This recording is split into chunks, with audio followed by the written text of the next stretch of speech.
Okay, so we're back looking at Socrates and Phaedrus.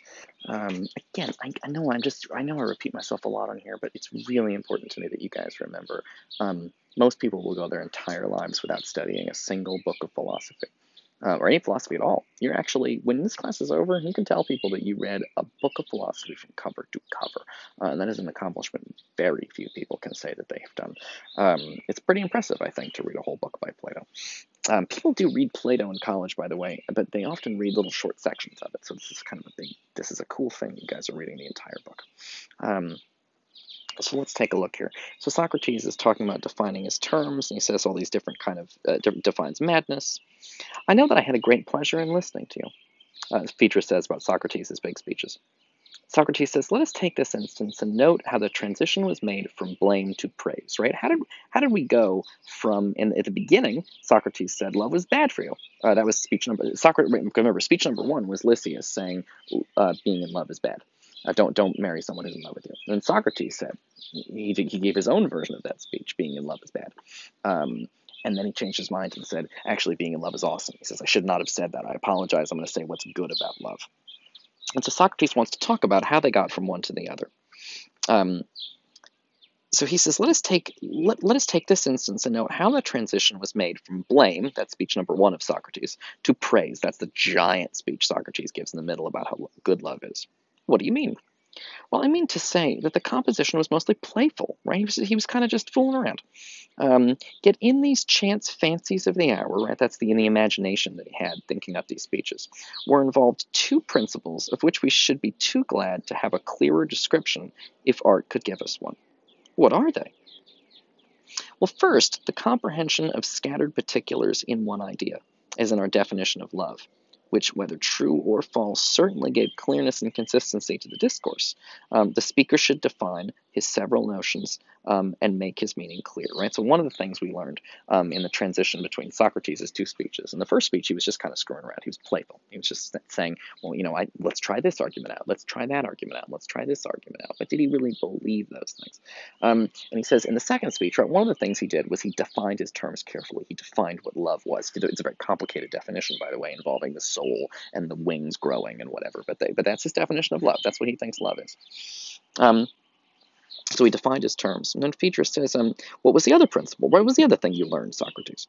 Well, the second principle is that of division into species. That means when you divide something up into types, according to the natural formation, where the joint is, and not breaking up any part as bad as a bad carver might. So he says you have to break things up into pieces, right? But you got to do it correctly.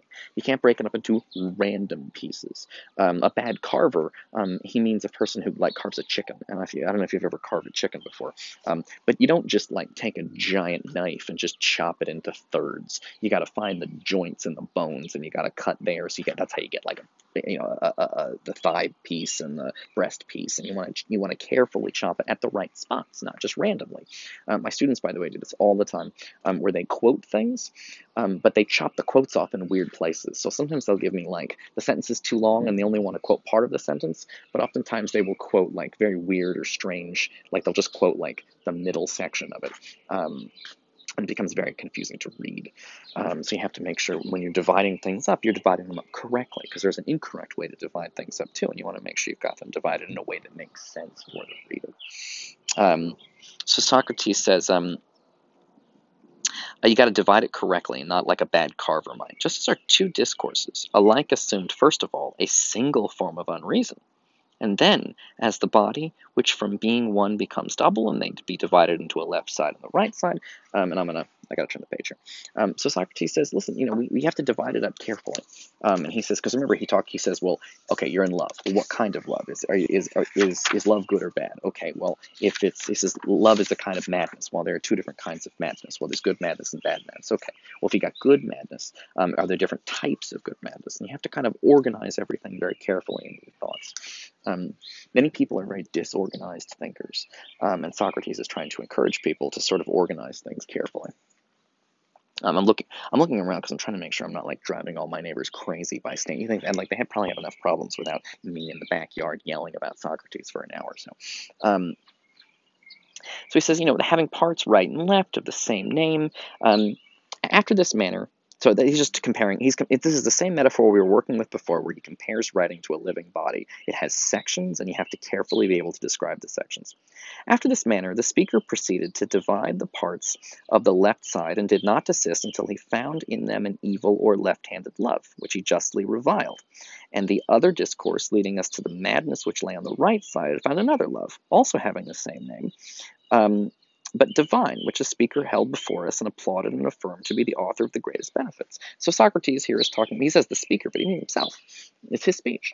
But his point is that he talked about love, and then there are two kinds of love, right? There's the kind of love that's sort of selfish and cruel, and then there's the kind of love that is sort of more holy and divine and giving, and it's very important to sort of define your words and your terms up into sections. We did this with the sandwich examples, um, but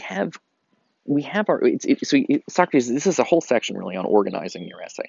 We talked about this in class a little bit too, though. I think I mentioned this before the break, but one of the complicated things about love in our society is that we have this word love. I think I may have done this in the video also, but I'll just remind you.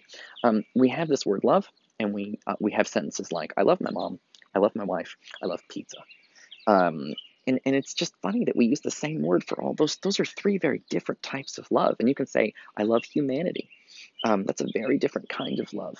The Greeks actually had different terms for these kinds of love. So that philia was friendship love. That's where you get Philadelphia. And philosophy is the love of wisdom. And they had eros, which is erotic sexual love, and then they also had different agape, which is sort of love of humanity, and there's different kinds. But when you use one term to refer to hundreds of different things, it gets very confusing very quickly. And so Socrates says you got to carefully define your terms as you go, because you assume. A lot of writers assume if they just write the word love, people will know what they're talking about, but they won't. Because you have the idea, you think everybody thinks like you, but they don't. You gotta explain it in careful detail, or you will get very confused very quickly. Oh, you want a dumb example? There was a car company years and years. This is old, years and years and years ago. There was a car company, and they had this car called the Nova. It was that was the name of the car. It was like, the Nova. It was like, like a Ford or a Hyundai or whatever, a Porsche or whatever. And they had this car and they called it the Nova. And you could totally see why they decided to call the car the Nova. Because, Nova, it sounds like supernova. It means it's like a star, right? It's like exciting, and it's, futuristic sounding. I have to look the word up, but Nova means like star. A supernova is a kind of star, so it sounds cool. And then they tried to sell it in Spanish-speaking countries. And if you speak Spanish, you probably see what the problem is. But the idiots that made the car did not see what the problem is, and they took the car to other countries and they tried to sell it to people. No va in Spanish means it does not go. You can't sell a car. What's the name of your car? The name of the car is it doesn't work.